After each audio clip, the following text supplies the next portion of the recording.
बिस्मिल्लाहिर्रहमानिर्रहीम। लाखों करोड़ों दरूद ताजदार मदीना सरवर कल्बोसीना सल्लल्लाहु अलैहि वसल्लम की ज़ाते अक़दस पर।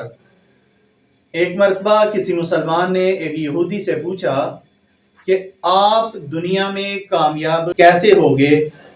सारी दुनिया में जितनी भी बड़ी कंपनियां हैं वो आपकी हैं, आप तादाद में सबसे कम हो, आपकी तादाद पूरी दुनिया में 9.2 मिलियन है और मुसलमान 1 अरब 40 करोड़ से ज्यादा हैं, तो आप ताकतवर कैसे होगे?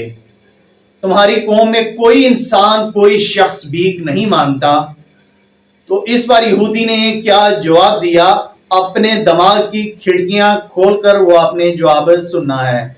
इसने बताया कि हम 3 असूलों पर अपनी जिंदगी गुजारते हैं। हम अपनी जिंदगी इल्म हासिल करने में लगा देते हैं, हम अपने बच्चों को बिजनेस करना सिखाते हैं, और तीसरा जो उन्होंने बोला कि हम में भाईचारगी है, हम में भाईचारगी पाई जाती है। हम दुनिया में जहां कहीं भी रहते हैं एक दूसरे के साथ कनेक्ट रहते हैं, और चाहे हम कितने ही बड़े क्यों ना हो जाएं, हम अपने मजहब के लिए काम करते हैं। ये सारी चीजें आपको पता है कि किससे सीखी हैं?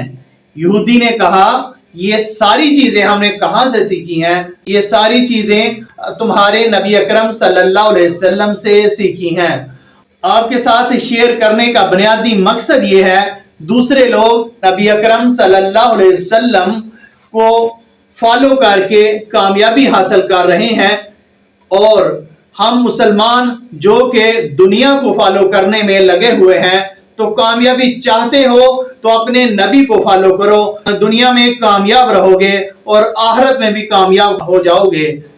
तो कहने का मकसद ये है कि नबी अकरम सल्लल्लाहु अलैहि वसल्लम ने फरमाया था, तफरकू में ना पड़ो और अल्लाह की रस्सी को मजबूती से थामे रहो। आज हम तकसीम हो चुके हैं, हम सुन्नी हैं, हम शिया हैं, हम बरेलवी हैं, हम देवबंदी हैं, हम अहले हदीस हैं। इस तकसीम ने हमें तोड़ कर रख दिया है, हमें कौम नहीं बनने दिया, हमें उम्मत नहीं बनने दिया।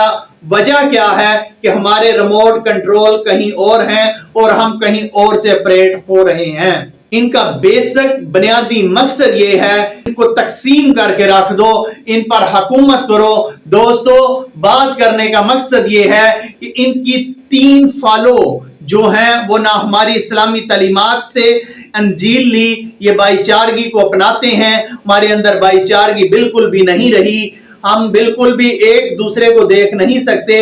इनका दूसरा जो कानून ये था कि अपने बच्चों को बिजनेस करना सिखाते हैं। हम लोग क्या करते हैं, अपने बच्चों को नौकर बनाना सिखाते हैं। और तीसरी बात उन्होंने की, बात यह कि सारी जिंदगी इल्म सीखते रहते हैं। मेरा आपसे ये सवाल है कि आपने सेल्फ डेवलपमेंट के ऊपर कौन सी लास्ट टाइम आपने कोई किताब पढ़ी थी? ये जिस तरह इन्होंने बताया कि ये सारी जिंदगी इल्म हासिल करते रहते हैं। प्यारे आका का फरमान है, इल्म हासिल करो, माँ की गोद से लेकर कब्र तक इल्म हासिल करो। तो ये देखें, ये बात भी उन्होंने आप सल्लल्लाहु अलैहि वसल्लम से सीखी है कि इल्म का हासिल करना ही दुनिया और आखिरत में कामयाबी है। दोस्तों, ये कहने का मकसद ये है कि अपनी इस्लामी तालीमात पर गौर करो। अब दुनिया में सबसे अजीम कौम बन जाओगे। इन सब के ऊपर हुकूमत करो जो सिर्फ थोड़े हो के आप लोगों को पर हुकूमत कर रहे हैं।